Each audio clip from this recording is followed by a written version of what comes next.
हर हर महादेव। तो आज का मैं ये वीडियो बना रहा हूँ बजट को लेके, जहाँ पर मैं आपको बताऊँगा कि आप कम से कम बजट में कैसे जा सकते हो। वैसे आप लोगों के बहुत सारे मैसेजेस मुझे इंस्टाग्राम पे भी मिले और मुझे यूट्यूब पे भी काफ़ी सारे ऐसे कमेंट्स मिल रहे हैं जिसमें आपका जो मेन कंसर्न है वो है आप बजट को लेके जानना चाह रहे हैं। आप सब लोग ये जानना चाह रहे हैं कि एग्जैक्टली बजट लगेगा कितना केदारनाथ यात्रा करने के लिए। जितना हो सका मैंने रिप्लाई देने की कोशिश की, तो ये मुझे भी लगा कि हाँ, इसके ऊपर एक वीडियो जाना चाहिए। तो बस मैं आप लोगों के लिए वीडियो लेके आया हूँ जहाँ पर मैं आपको बता दूंगा कि कहाँ पर कितना पैसा लगना है, ताकि आप अपना बजट उसके अकॉर्डिंग आप बना सकते हो। तो मेरा ये वीडियो बनाने का मेन उद्देश्य यही है कि मैं आपको कम से कम बजट में कैसे केदारनाथ यात्रा करनी है मैं वो बताऊँ आपको। तो वीडियो शुरू करने से पहले जो लोग नए हैं तो प्लीज़ चैनल को सब्सक्राइब ज़रूर कर लीजिए। वीडियो पसंद आए तो प्लीज़ लाइक ज़रूर कर दीजिएगा। तो जब बजट की बात कर रहे हैं तो पेन इंडिया का बजट अपन नहीं बना सकते, तो अपन एक बेस मानते हैं कि जो अपना बेस होगा हम हरिद्वार को मान के चलेंगे। जो आगे का बजट हम प्लान करेंगे वो हरिद्वार से आगे का बजट प्लान करेंगे, क्योंकि आप सब लोग अलग अलग जगह से आएंगे तो अलग अलग ट्रेन का फेयर होता है, कोई फ़्लाइट से आना चाहता है तो वो आप अपने बजट के अंदर उसको ऐड कर लेना। और ये जो मैं बता रहा हूँ हरिद्वार से आगे का बजट, ये आप अपने ट्रांसपोर्टेशन में ऐड कर देना, तो आपका एक टोटल बजट बन जाएगा।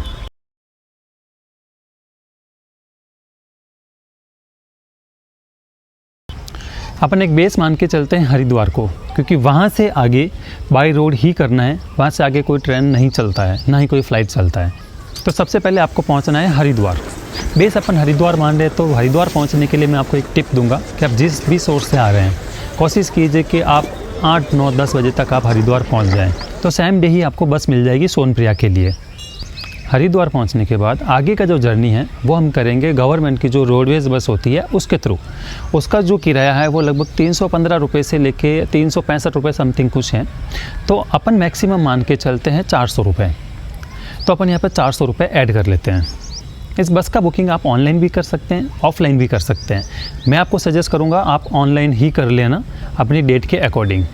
बस बुकिंग के लिए मैं लिंक आपको यहाँ पर दे रहा हूँ और डिस्क्रिप्शन में भी दे दूँगा, जहाँ से आप अपना बस का बुकिंग कर सकते हो। हरिद्वार से जब आप सोनप्रयाग के लिए निकलेंगे तो ऑब्वियसली आप लंच भी करेंगे, तो अपन 120 रुपीज़ लंच का मान के चल लेते हैं।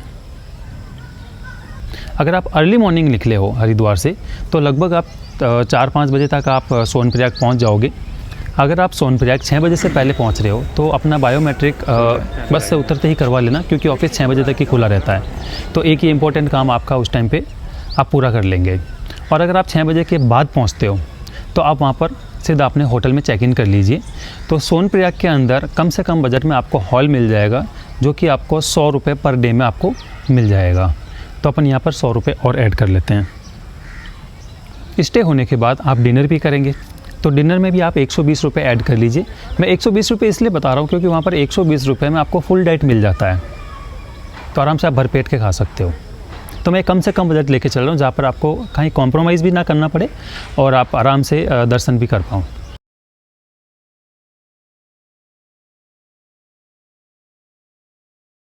नेक्स्ट डे जब आप अर्ली मॉर्निंग उठेंगे, अगर आपका बायोमेट्रिक एक दिन पहले हो चुका है तो आप सुबह उठ के ही सीधे आप चले जाइए गौरीकुंड के लिए, जो कि वहाँ से सोमो चलती है।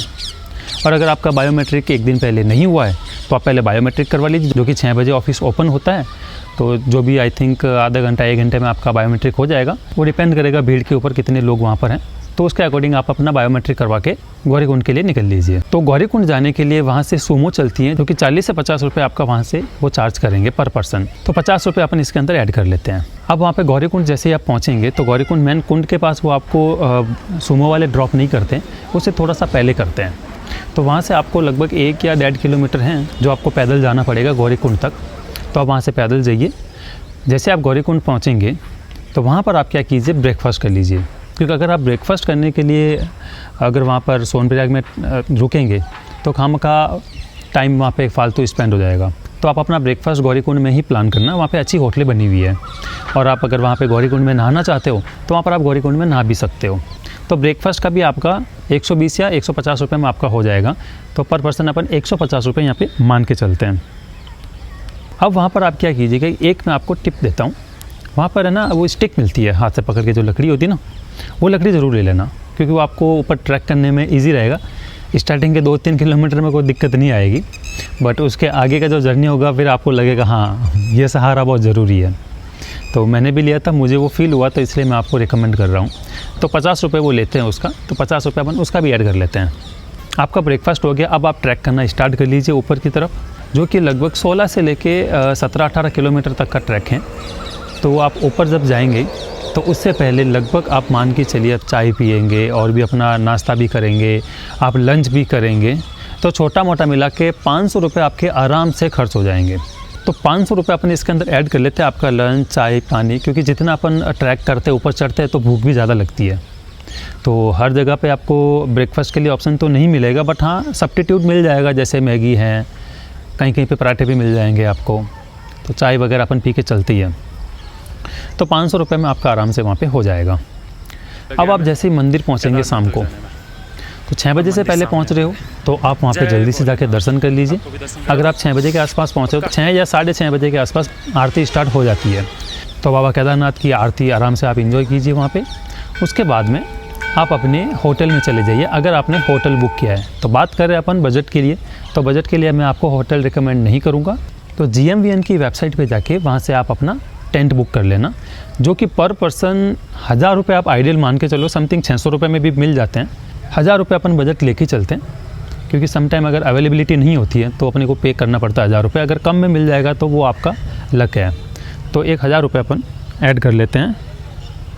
तो 1000 रुपये यहाँ पर अपन ऐड कर लेते हैं केदारनाथ स्टे का।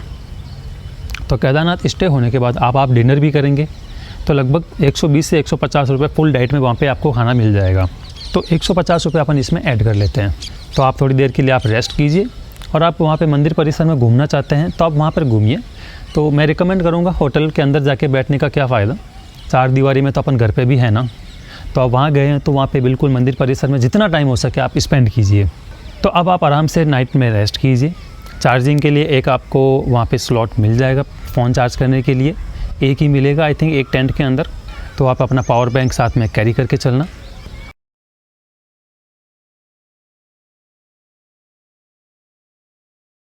अब अर्ली मॉर्निंग जब आप उठेंगे तो अर्ली मॉर्निंग में आप उठते ही क्या कीजिए, एक बार चेक कर लीजिए कितना भीड़ है दर्शन करने के लिए, अगर आपका एक दिन पहले दर्शन नहीं हुआ है तो जब आप दर्शन करोगे तो दर्शन करते टाइम जो आप प्रसाद चढ़ाओगे, तो प्रसाद का पैसा अपन काउंट नहीं कर रहे हैं, इसमें ऐड नहीं कर रहे हैं, क्योंकि वो अपनी अपनी अलग अलग श्रद्धा होती हैं जो आप अपनी इच्छा से वहाँ पे चढ़ा सकते हो।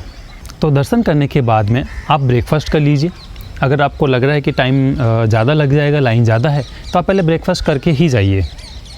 तो ब्रेकफास्ट का अपन इसमें ऐड कर लेते हैं 150 रुपये, और वैसे इससे कम में ही हो जाएगा, बट फिर भी एक थोड़ा सा अपन ना ज़्यादा ना बिल्कुल कम, एक ठीक ठाक लेके चलते जिसके अंदर आराम से एक इंसान भरपेट खाना खा सके।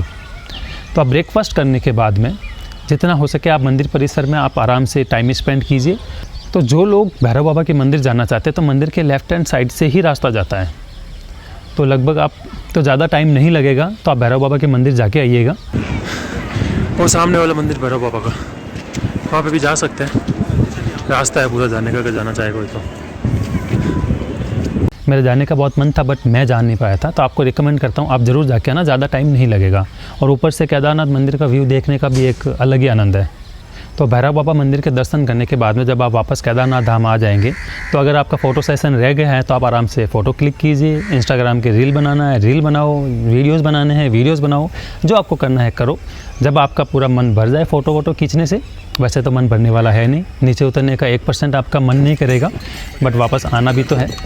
तो आप सोनप्रयाग के लिए वापस ट्रैक स्टार्ट कर लीजिए नीचे उतरने के लिए। तो 500 रुपये अपन इसके अंदर और ऐड कर देते हैं, जो आपका लंच और अदर एक्टिविटीज़ में आपका लग जाएगा, चाय पानी में भी। नीचे आप सोनप्रयाग पहुँचते पहुँचते लगभग आपका 4 से 5 बज जाएगा। अब वहाँ से जो लोग वापस आना चाहते हैं हरिद्वार के लिए, तो वो लोग क्या कीजिएगा कि जितना जल्दी हो सके केदारनाथ धाम से नीचे की तरफ ट्रैक करना स्टार्ट कीजिए, और कोशिश कीजिए कि आप 11-12 बजे तक पहुँच जाएँ। और अगर ऐसा पॉसिबल नहीं हो रहा है तो फिर आपको वहाँ पे सोनप्रयाग में एक स्टे और करना पड़ेगा। तो जैसे कि अगर वहाँ से इतना जल्दी निकलेंगे तो मैं नहीं चाहता कि आप कम टाइम स्पेंड करो बाबा के दरबार में, आराम से आप टाइम स्पेंड करो, कोई बात नहीं, एक दिन और लगा लेना। तो एक दिन का स्टे आप और कर लीजिए सोनप्रयाग में, तो उसका आप 100 रुपये और ऐड कर लीजिए। अगर आप जल्दी आ जाओगे तो ये वाला पैसा आपका बच जाएगा जो मैं अभी बता रहा हूँ। अगर 12-1 बजे तक आप नीचे आ जाते हो तो आपको वहाँ पे बस रेडी मिलेगा, तो ओनली बस का ही पैसा लगेगा। तो ये वाला एक नाइट का जो पैसा लग रहा है ये आपका बच जाएगा। 100 रुपये का आपका स्टे मान लीजिए, 120 रुपये का आपका डिनर हो जाएगा और 120 रुपये का आप अर्ली मॉर्निंग का ब्रेकफास्ट मान लीजिए। ये अपन इसमें ऐड कर लेते हैं। उसके बाद जो वापसी का जो बस का टिकट है वो वापस सेम मान के चल लेते हैं, 400 रुपये लगेगा। तो 400 रुपये अपन बस का ऐड कर लेते हैं, जो कि अपने को हरिद्वार तक के लिए लगेगा सोनप्रयाग से। उससे कम में हो जाएगा, बट एक 400 रुपये अपन टेंटेटिव ले लेते हैं, इसके अंदर हो जाएगा। तो ये जो आपका कम से कम बजट बन रहा है, ये बन रहा है आपका 4000 रुपये का। तो 4000 रुपये में आपका ये ट्रिप हो जाएगा जिस तरीके से मैंने आपको बताया। बट आप 1 से 2000 रुपये आप एक्स्ट्रा लेके चलिएगा बजट के अंदर, क्योंकि वहाँ पर जब आप जाते हो तो सम टाइम जो अपन प्लान करके चलते हैं कई बार उससे भी थोड़ा ज़्यादा पे करना पड़ जाता है। तो आप 5 से 6000 रुपये एक बजट मान के चलिए। अब केदारनाथ मंदिर के बाद में जो लोग तुंगनाथ बाबा के मंदिर दर्शन करना चाहते हैं तो वो लोग सोनप्रयाग में स्टे मत करो। वहाँ से आप 4-5 बजे जब आप सोनप्रयाग पहुँच गए हो तो आप वहीं से ही तुंगनाथ बाबा के लिए निकल लीजिए, जो कि 70-80 किलोमीटर है, 2-3 घंटे में आप पहुँच जाओगे।